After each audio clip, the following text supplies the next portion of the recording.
Hey guys, I'm in the greenhouse at Smith's Nature Friendly Farms and we are hanging out with the tomatoes, and I wanted to go over a neat trick.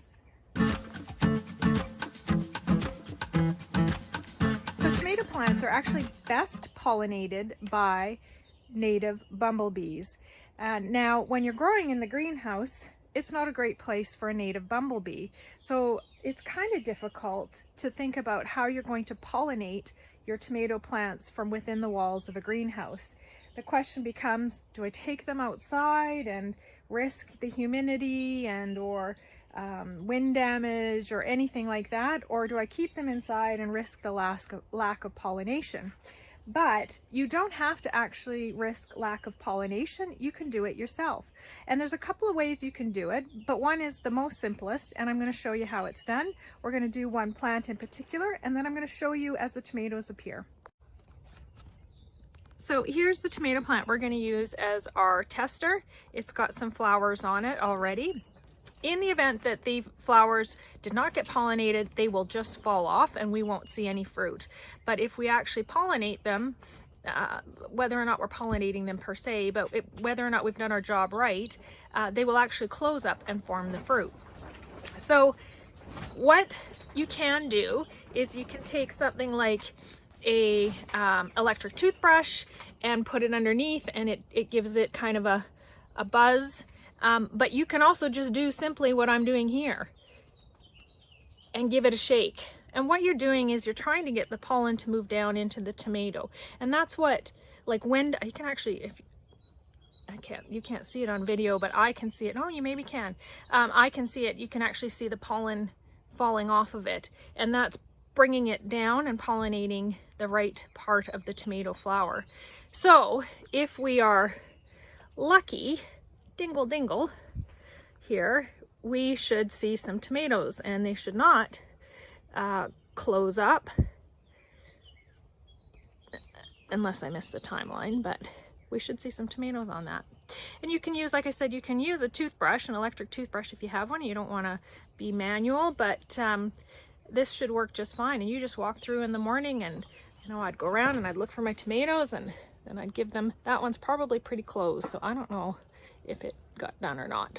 It doesn't look like it's falling off. So yeah, so ideally that will create the tomatoes. And you can do this not just here, but do it outside. And that likely will increase the amount of tomatoes you get, because you may not have a lot of bees. Now, native bees, this is a big reason why I'm such a fan of native bees, but native bees are the best at pollinating tomato plants because they buzz. And their buzz pollination is what generates the proper pollination to create the tomato in these plants. So I'm super big fan of native bees, not just for pollinating my tomatoes, but for many reasons. But ideally, I mean, that would be the best way to go. But you can also help them out and walk through your yard and give your tomato flowers a bit of a dingle, and hopefully you'll have increased tomatoes. Awesome, guys. So that's my tomato trick for getting more tomatoes. Now, what we're going to do is, this plant is in this bin here, and we're going to watch it to see if this thing forms tomatoes. And if they form tomatoes, I will show you guys to prove the point. All right, we'll see you in a bit.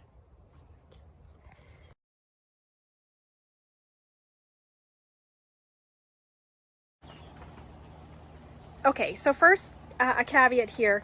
This is now open in the back of the greenhouse. This was not open until about 20 minutes ago. We just did this. So just so in the event that I capture that on the video screen, I don't want anybody to think that we've been tricking anybody here. We have had this absolutely closed in with the exception of the door. But unfortunately, when bugs fly in through the door, they just go up. They don't pollinate. They're trying to get out. So I've had to do quite a few bee rescues, let me tell you. But just for everybody's sake and for transparency, all of the pollination that has occurred in here to date has been through jingling the flowers like this, and as shown before. So that's how anything has happened in here so far.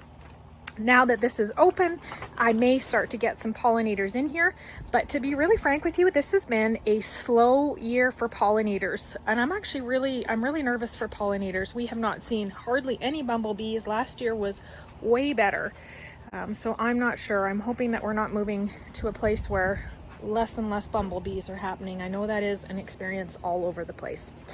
But let's get to the point here. Let's get right down to the fruit. So we do have fruit in multiple different places. These guys were definitely in our originals when we were giving them a dingle. There's some back there. So we are definitely seeing fruit. I don't see perfection. Like, I do see some flowers fall off. There's a bunch down here. These were definitely done by jingling them. And there's quite a few over on this side too, I've seen. Back here. We got a guy back there.